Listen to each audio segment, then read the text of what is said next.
My mother called me 3 hours before the family reunion to tell me they'd switched the venue and they don't care where my wife would sleep. I was loading our suitcases into the trunk when she said it. We're meeting at the lake house instead of the hotel. Your brother pointed out it would save everyone money. I stopped mid-lift. The lake house, the one with exactly 4 bedrooms. My parents in one, my brother Paul and his wife in another, my sister Diane and her husband in the third, and the fourth barely bigger than a closet with bunk beds for kids. Where are Angela and I supposed to sleep? There was a pause. Well, you could take the pull-out couch in the living room. It's just for 5 nights. And Angela. My grip tightened on the suitcase handle. Mom, we've been married for 8 years. Another pause. I know, sweetheart. But Paul made such a good point about the costs, and everyone already agreed. Everyone. Which meant they'd had this conversation without me. I walked back inside where Angela was packing toiletries. They changed it to the lake house. She looked up, reading my face immediately. The one with no space for us? I nodded. She set down her makeup bag slowly. This wasn't new. Last Christmas, Paul had given everyone custom family jerseys with our surname on them. Angela's said, guest, on the back. At my father's 70th birthday, the photographer had taken immediate family-only photos first. Angela had been asked to hold everyone's purses. Each time I'd said something.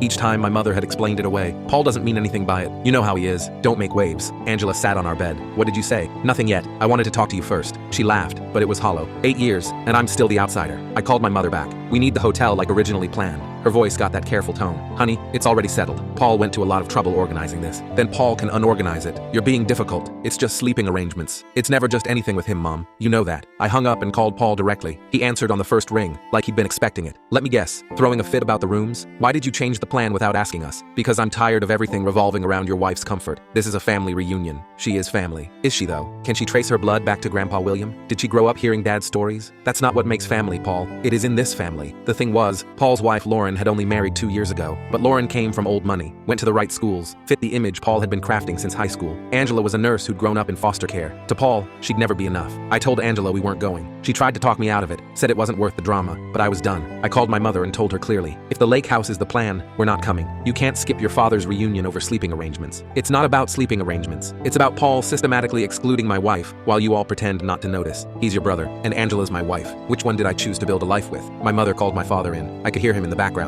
What's this about? She explained. There was muffled discussion. Then my father got on the phone. Son, your brother worked hard on this. Did he work hard on making sure everyone had a proper place to sleep? The house has limitations. The hotel didn't. Silence. Then, if you don't come, it sends a message. Good. Maybe it's time to send one. Paul called an hour later. You're really going to blow up Dad's reunion because your wife needs a fancy room? I'm skipping it because my brother's an ass and my parents enable him. I'm trying to maintain family traditions. Whose family? Because apparently Angela isn't part of yours. He hung up. My sister Diane texted. Paul's just upset because Lauren's pregnant and hormonal. As if that explained everything. As if that excused it. I didn't respond. We spent the week at a beach resort 2 hours away instead. Posted nothing online. Didn't make a point of it. My mother called twice. I didn't answer. Sometimes the best response to family who won't treat your spouse as family is to show them what it feels like when you choose your real family, the one you built yourself.